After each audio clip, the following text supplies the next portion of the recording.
अस्सलाम वालेकुम friends, welcome to my YouTube channel.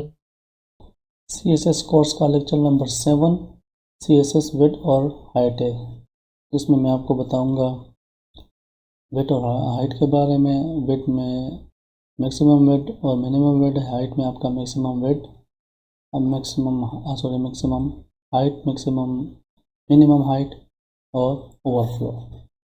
चलिए शुरू करते हैं। CSS width specify the width of an element like divs, paragraph, images. Width is showing in horizontal form। ये आपका एक div है, यहाँ से यहाँ तक ये आपका width शो होता है। width को हम पिक्स में भी जो है ना डिफाइन करते हैं। इस तरह यहाँ पे हमने दिया हुआ है width is equal to 500 pix, और इसको हम परसेंटेज में भी करते हैं और ये ऑटो भी होता है। विड्थ जो आपका परसेंटेज में होता है तो ये इसलिए कि ये अगर आप इसको रिस्पॉन्सिव बनाना चाहते हैं तो ये उसके डिवाइस के मुताबिक ये चेंज होता रहता है। लेकिन फिक्स जो आपका पिक्सल में इसको देते हैं तो इसमें आपका ये विड्थ फिक्स होता है। मैक्सिमम विड्थ और minimum width. Maximum width define maximum width of an element और minimum width define minimum width of an element. इसको हम प्रैक्टिकल देखेंगे।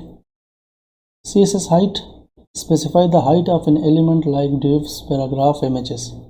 Height is defined showing in vertical form। ये सामने एक div है, ये वाला जो आपका एरिया है इसको हम हाइट कहते हैं। इसको हम जो है ना पिक्स में डिफाइन करते हैं, ये परसेंटेज में नहीं होता, इसको हम फिक्स वैल्यूज़ देते हैं। इसमें भी आपके मैक्स हाइट और मैक्स मिनिमम हाइट होते हैं। मैक्स हाइट आपका maximum height of an element होता है और मिनिमम हाइट आपका minimum height of the element होता है। चलिए इसको प्रैक्टिकली देखते हैं, आपको इजीली समझ आ जाए। यहाँ पे एक HTML फाइल बना दी विड्थ और हाइट के नाम से है, और यहाँ पे हमने इसका स्ट्रक्चर HTML का ओपन कर लिया। इसको टाइटल हमने CSS विड्थ और हाइट दे दी है। तो चलिए आप यहाँ पे हम रख लेते हैं div, और यहाँ पे कुछ डेटा डाल देते हैं, डमी डेटा डाल दिए यहाँ पे। अब यहाँ पे हम आते हैं स्टाइल, और यहाँ पे हम क्लास बनाते हैं CSS विड्थ के नाम से। इससे ऊपर हम डिफ को बॉर्डर असाइन करते हैं, बॉर्डर 2 पिक्स सॉलिड रेड कर लेते हैं। ये आपका डेटा आया है और इसको बॉर्डर हो गया।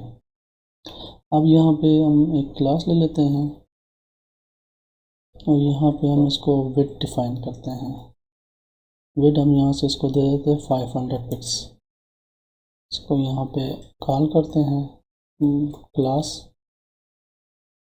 CSS विड्थ के नाम से, जो है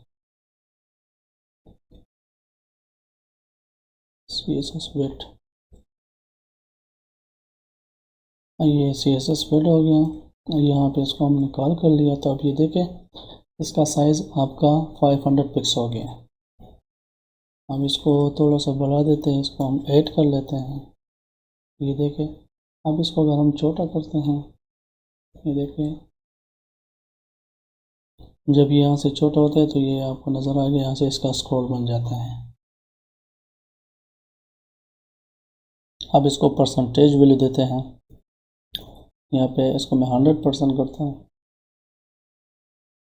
तो ये आपका फ्लेक्सिबल हो जाए। जब हम इसको छोटा करते हैं तो ये देखें, ये इसके मुताबिक अपने आप को एडजस्ट कर लेते हैं। तो ये आपका फिक्स्ड और फ्लेक्सिबल में आपका डिफरेंस होता है। अब यहाँ पे मैं इसको 500 पिक्स देता हूँ, और यहाँ पे मैं एक पिक्चर लगाता हूँ, image .png। ये देखें, ये जो पिक्चर है अब यहाँ से ओवरफ्लो हो गई है, जो इसका वेट है उससे बाहर निकल गई है। तो यहाँ पे हम डिफाइन करेंगे मिनिमम वेट। मिनिमम वेट अभी भी सारा फुल लेयर है, तो यहाँ हम इसके साथ साथ इसका मैक्सिमम वेट भी डिफाइन करते हैं। इसको मैं 1000 पिक्स कर लेता हूँ। अब ये देखिए, इसको ये इसके अंदर आ गया था पिक्चर। अब यहाँ से मैं इसको करता हूँ छोटा, तो यहाँ पे ये आपका आ रहा है, स्क्रॉल बन रहा है ये, ठीक है। तो ये अभी तस्वीर को भी हम ज़रा रिस्पॉन्स करते हैं कि ये भी, इसे जब हम इसको छोटा बड़ा करेंगे तो ये भी होगा। यहाँ से हम लेते हैं इमेज और इसको वेट देते हैं 100%। अब ये देखें तस्वीर उसके मुताबिक वेट में एडजस्ट हो गई। अब यहाँ से आप देखें, यहाँ से मैं अब इसको छोटा करता हूँ तो ये देखें छोटा हो रहा है, लेकिन जब ये इसका मिनिमम वेट इसका हमने डिफाइन किया हुआ है 500 पिक्स, तो वहाँ से जाके यहाँ पे ये देख इसका स्क्रॉलर आ जाता है, ये से छोटा और नहीं होता। और यहाँ से अगर हम इसको बड़ा कर दें, मैक्सिमम वेट इसका मैं ज़रा कम कर देता हूँ, 800 कर देता हूँ। अब ये देखें कि 800 तक ये जो है ना यहाँ पे स्टिल हो जाता है। अब ये इसको अगर मैं छोटा करता हूँ तो ये 500 पिक्स पे यहाँ पे रुक जाता है, और अगर इसको मैं बढ़ाता हूँ तो ये यहाँ से जब इसका 800 पिक्स होता है तो उसके बाद ये फिक्स हो जाता है। तो ये आपका मिनिमम वेट और मैक्सिमम वेट है। अभी हाइट चेक करते हैं कि हाइट क्या चीज़ होती है। यहाँ पे मैं क्लास बनाता हूँ CSS हाइट के नाम से, और यहाँ पे इसको मैं कॉल कर देता हूँ। अब यहाँ पे हम विड्थ डिफाइन कर देते हैं 200 पिक्स।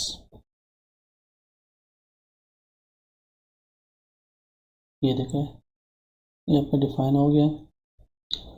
अब यहाँ पे मैं हाइट लिखता हूँ, हाइट इसको मैं कर लेता हूँ 500 पिक्स। तो ये देखिए ये इसका 500 पिक्स का आपका हाइट आ गया। हाइट को हम परसेंटेज में नहीं करते हैं।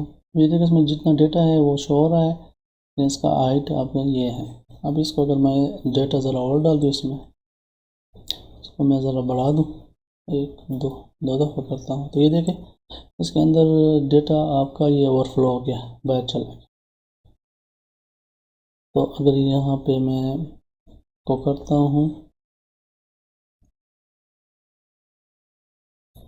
मिनिमम हाइट करता हूँ, तो ये फिर देख ले ये आपका एडजस्ट हो गया है। इसको मैं थोड़ा सा कम कर लेता हूँ, डेटा बहुत ज़्यादा है। और ये मैं आपको हाइट भी 200 करते हैं। ये देखिए डेटा तो इसमें आ गया मिनिमम। अब यहाँ पे हम डिफाइन कर लेते हैं कि इसका ये मैक्सिमम हाइट जो है ना यहाँ तक जाए, ये 300 तक फिक्स। तो ये देखिए यहाँ मिनिमम तो ये था, लेकिन जो यहाँ पे 200 था, लेकिन 300 तक हमने इसको फिक्स कर लिया। तो अब इसके बाद जो ना डेटा आपका बाहर निकला, ओवरफ्लो हो गया इसका। तो इसको कम करने के लिए हम लिखते हैं एक और प्रॉपर्टी ओवरफ्लो, इसको स्क्रॉल करते हैं, तो ये देखें वो उसके अंदर आपका ये आ गया। तो ये आपका height minimum height, maximum height और आपका ओवरफ्लो होगा। इस पर आप प्रैक्टिस करें जितना भी आप कर सकते हैं, और कोई भी मसला हो तो आपने मुझे कमेंट करके बता देना है। वीडियो अच्छी लगी हो तो सब्सक्राइब ज़रूर कीजिएगा। नेक्स्ट लेक्चर में मुलाकात होगी। Good luck.